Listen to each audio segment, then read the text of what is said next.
കേരളത്തിൽ സമീപകാലത്തൊന്നും കേട്ടുകേൾവിയില്ലാത്ത മറ്റൊരു തട്ടിക്കൊണ്ടുപോകൽ കേസ്.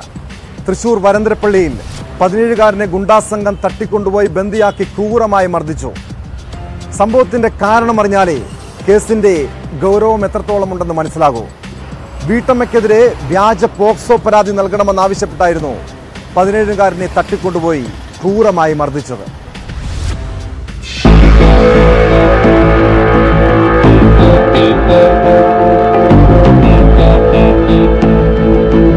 ഇന്നുവരെ പരിചയമില്ലാത്ത ഒരു സ്ത്രീയുടെ ഫോട്ടോ കാണിച്ച് അവർക്കെതിരെ കേസ് കൊടുക്കണമെന്നാവശ്യപ്പെടുക.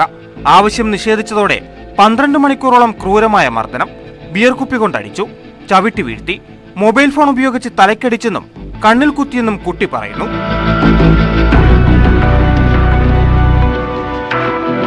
അവരാവശ്യം എന്നോട് കേസ് കൊടുപ്പിക്കണം. 17 വയസ്സായിട്ടുള്ളൂ. അപ്പോൾ കേസ് കൊടുപ്പിക്കണം. എന്നിട്ട് ചെയ്യാത്ത ചെയ്തിട്ടില്ല എന്ന് പറഞ്ഞിട്ട് സമ്മതിച്ചില്ല. ചെയ്തു എന്ന് പറയണവരതല്ലേ, നമ്മൾ ചെയ്തിട്ടില്ലേ.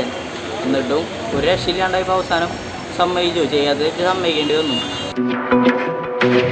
ഇന്നലെ രാവിലെ 8 മുതൽ രാത്രി 8 മണി വരെ തുടർച്ചയായി ആക്രമിച്ചു.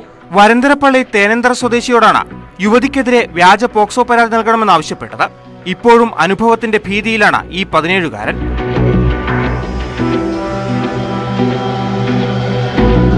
ചൈൽഡ് ലൈൻ ടോൾ ഫ്രീ നമ്പറിലേക്ക് നിർബന്ധിച്ചു വിളിച്ച് പരാതി കൊടുപ്പിച്ചു. മർദ്ദനം പുറത്തു പറഞ്ഞാൽ അമ്മയെയും കൊല്ലുമെന്നായിരുന്നു ഭീഷണി. വരന്തരപ്പള്ളി പോലീസ് കേസെടുത്ത് അന്വേഷണം തുടങ്ങി. പ്രതികൾ മറ്റ് നിരവധി ക്രിമിനൽ കേസുകളിൽ ഉൾപ്പെട്ടിട്ടുണ്ടെന്ന് പോലീസ് വ്യക്തമാക്കി. തൃശൂർ മെഡിക്കൽ കോളേജിൽ ചികിത്സയിലാണ് 17-കാരൻ.